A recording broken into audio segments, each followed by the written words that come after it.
the way we communicate is really just a tool to access our deeper being. And I think for us, learning how to communicate was really just learning how to be in love and with love and speak with love with each other. I don't like to argue, so I say nothing and fume for days.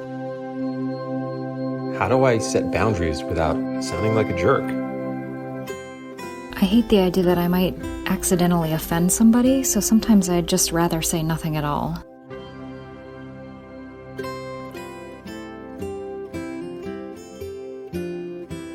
Welcome to the Language Alchemy Podcast, and thank you for joining me today. This is your host, Alejandra Siroka, a transformative communication teacher and coach devoted to helping you have more peace and more harmony in all your relationships. I have a treat for you today because in this episode, I'm interviewing someone very special about how communication has contributed to a thriving, meaningful, and long-lasting relationship.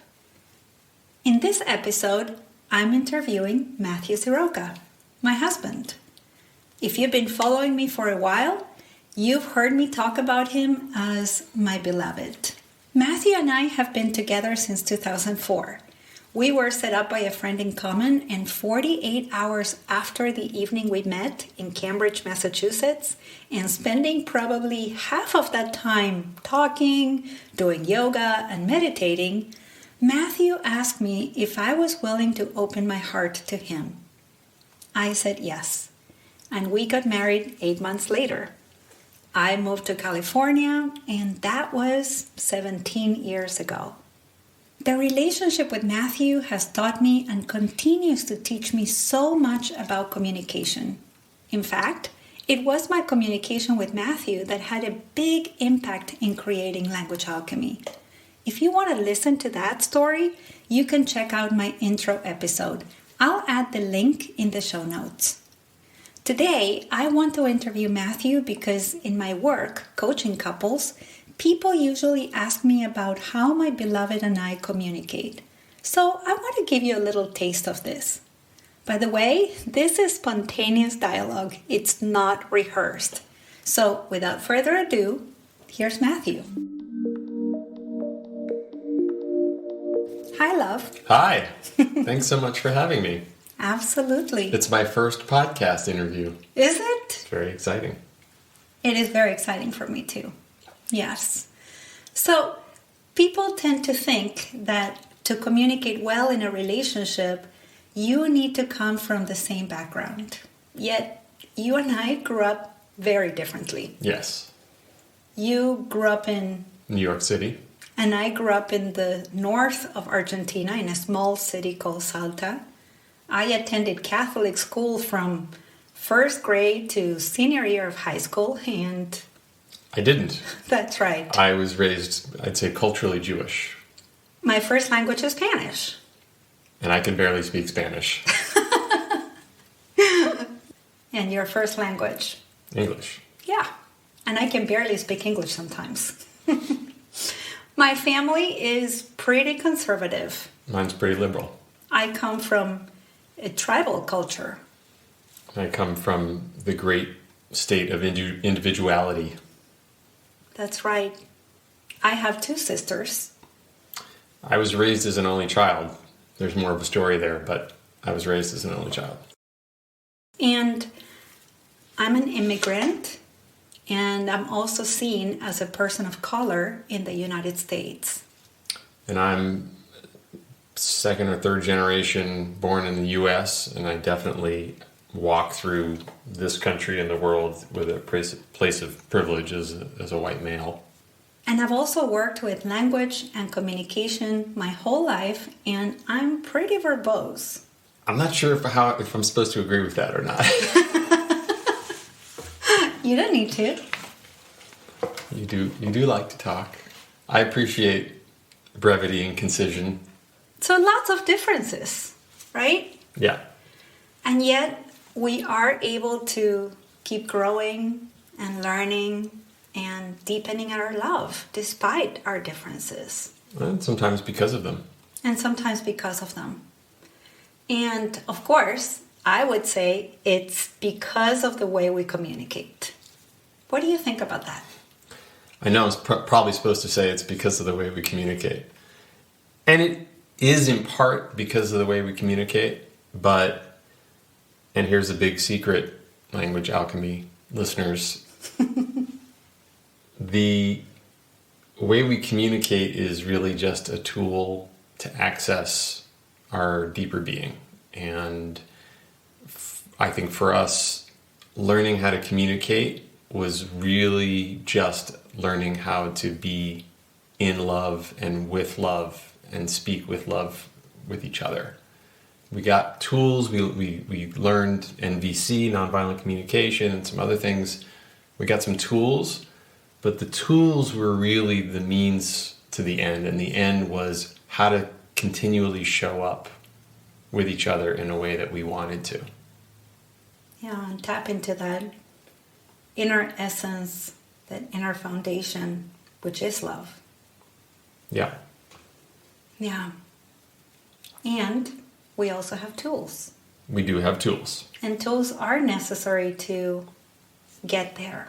They're not only necessary to get there, but I imagine, like most people listening, we have very busy lives, and sometimes things are very stressful. Sometimes things are very feel very compacted. And I'll just say for myself, sometimes I feel very, compacted would be a good word for it. And the tools give me the opportunity to pause and consider how I want to show up. Even if I'm feeling frustrated or anxious or closed off or annoyed or many other things, which I often feel. That's right, because you're human. Yes, I am.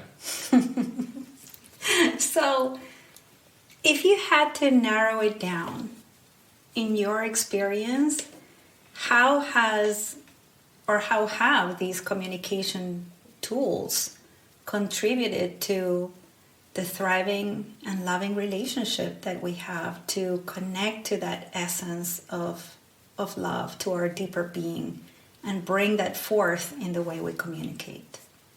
Well, I mentioned one already, which is that it gives me opportunity to pause and consider how I want to be and how I want to show up.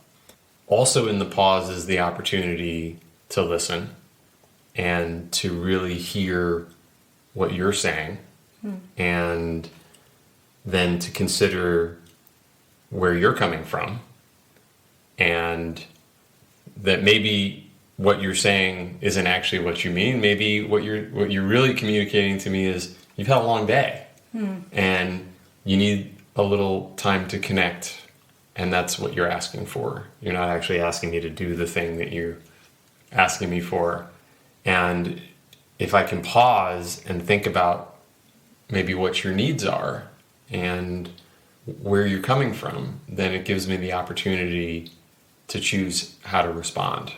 And I'm on different layers, right? I can respond by agreeing to the request if you're making a request, but I can also respond by acknowledging what's underneath the request and checking to see if that's true or accurate, and trying to provide that and say, oh, what's really needed here is a little time to connect. Okay, so let's do that. I was in a rush, but I have the time, so I'm going to just pause. So those are some ways that the tools, I think, give us access into deeper connection. Yeah, and I find that when we have that access to that deeper connection, we have the openness to keep being curious about each other, to keep learning from each other, and to see things, hear things that otherwise we wouldn't have. Yes, and just even to say more specifically, to remember, this is the person I love. This is the person I care about. This is a person I want to thrive and succeed and to be happy and to be well in all ways. And so how can I contribute to that, as opposed to someone is making a demand on me? Someone's asking me for my time or attention or energy, or why am I being picked on or nagged or whatever the experience might be. No, wait, what's really going on? This is the person that I choose to be with. Yeah. And that context really sets the tone for everything else. And I would say the problems come when I forget the context. When I get too wrapped up in whatever the drama du jour is, and I forget the larger context. And that's why the tools are helpful, is because they help bring me back to presence. Thank you for that. There's something that we usually say to one another: I choose you. We say that frequently, and that's one of the ways in which I feel language brings us back. As well as the other practice that we have when we get together to share a meal, whether it's breakfast, lunch, dinner, and we hold hands and we talk about what we're grateful for. And sometimes the day is long, we're not in the best of moods, or we're preoccupied with something, but just that little moment when we take that pause, hold hands, and remind ourselves that we have so much to be grateful for in our lives, shifts the way in which we share something as simple, daily, and common as food. Yeah. So you mentioned listening. Let's talk a little bit more about it. Did you say something? I love your sense of humor. Most of the time. Yeah. That's true. Well, there's so much to be said there. And one thing I was thinking about is that I think you certainly helped me learn how to listen, not just to you, but to listen to myself while I'm listening to you. And to recognize, what she's saying, I'm feeling triggered. Not that you're causing it, but that listening to myself, that there's something happening, and it's making it hard for me to stay present with what's going on. And then I have choice. I can say, can you hold on a minute, love?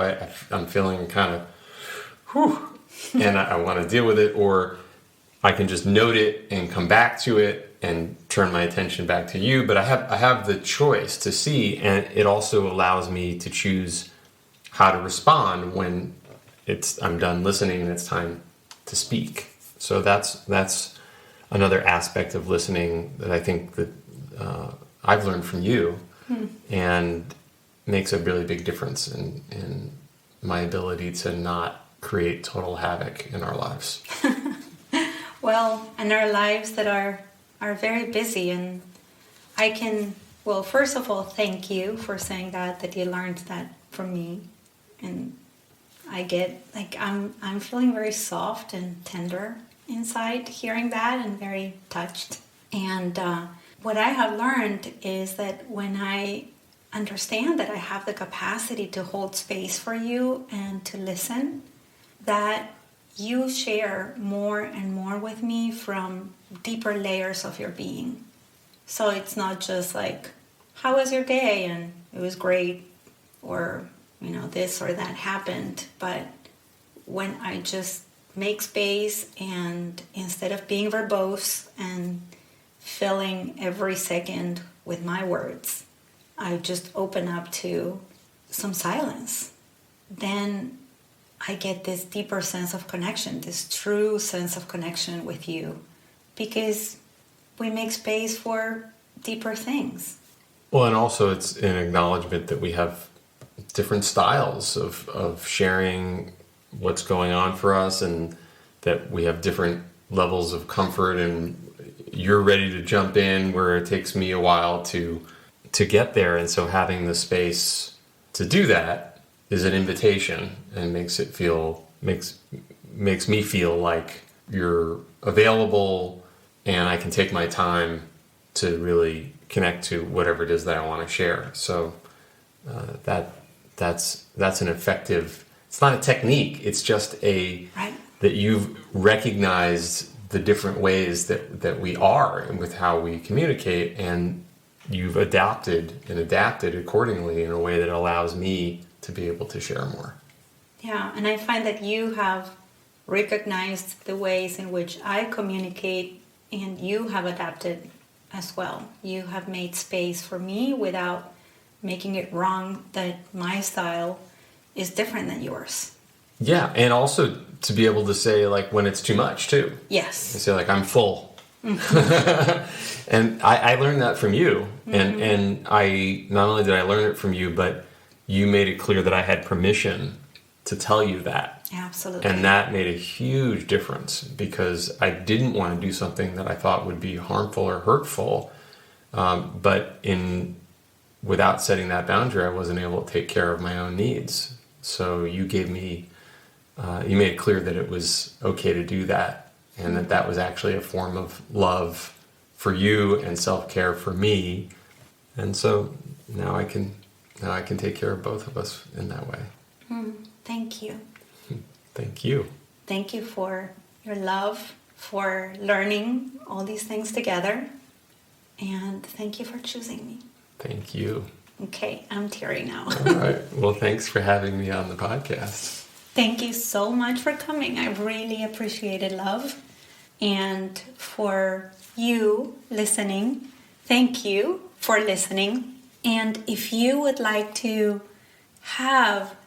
create and maintain true connection, the kind that is possible with your beloved, the people you care about, other people in the world, in your community, I want to invite you to a free online workshop called The 3 Communication Secrets to Creating and Maintaining True Connection. You can sign up at languagealchemy.com/workshop. I will add the links in the show notes. And as we say in Argentina, ciao, ciao, ciao. Yes. Original music by Gary LaPoe. You can find all links in the show notes at languagealchemy.com.